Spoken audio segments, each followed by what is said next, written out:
Hi everyone, welcome back to another episode of Tastefully Balanced. I'm Miriam, and today is the first episode of November, which means a new series on the channel. And I thought with Thanksgiving coming around, it would be perfect to share with you guys Thanksgiving recipes all month long.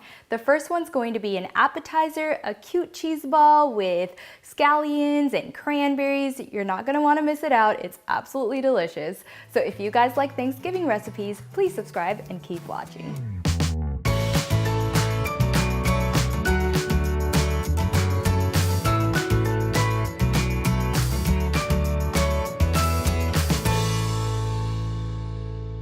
All right, welcome back. So I have all the ingredients that I need to make this cheese ball, but the first thing you want to do is take a tray of chopped pecans and in a 250-degree oven, just pop this in for about 5 minutes just to get a nice toast. It really brings out the flavor of the pecans. So I'm going to do this and then I'll show you guys what's next. All right, so while your pecans are toasting in the oven, you're gonna want to mix your cream cheese, and then this is just some light Mexican blend cheese.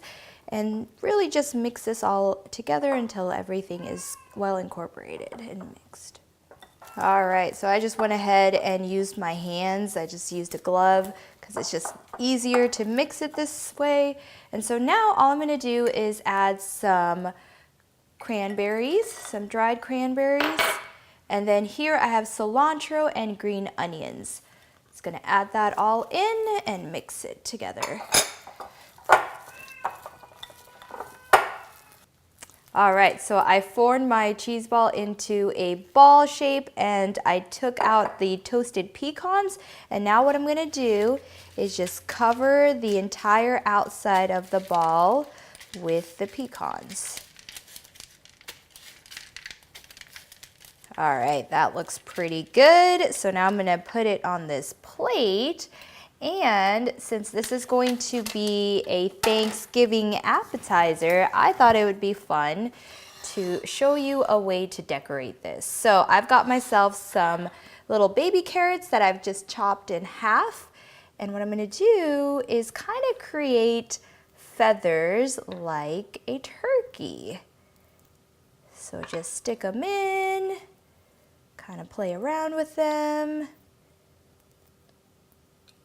And then also what I have is this little guy right here. I just took a little toothpick and made a little nose with the carrot. So I'm gonna stick this right in the front. That's gonna be the little face of my turkey. There you go. Just a fun little cute idea. All right, now I'm just adding some crackers. And there you guys go. That is the cute little turkey cheese ball for Thanksgiving. Perfect, cute little appetizer. So now it's time to taste test. So I gotta get myself a perfect bite of all the cream cheese, the cheese, onion. All right. That is absolutely delicious, guys. The mix of cranberries and onions, and I mean, how can you go wrong with cream cheese and then more cheese added to it? So this is a perfect, easy, so easy appetizer for your next Thanksgiving dinner. So please give it a try. If you guys like Thanksgiving recipes, please comment, like, share, and subscribe. And as always, live life tastefully balanced.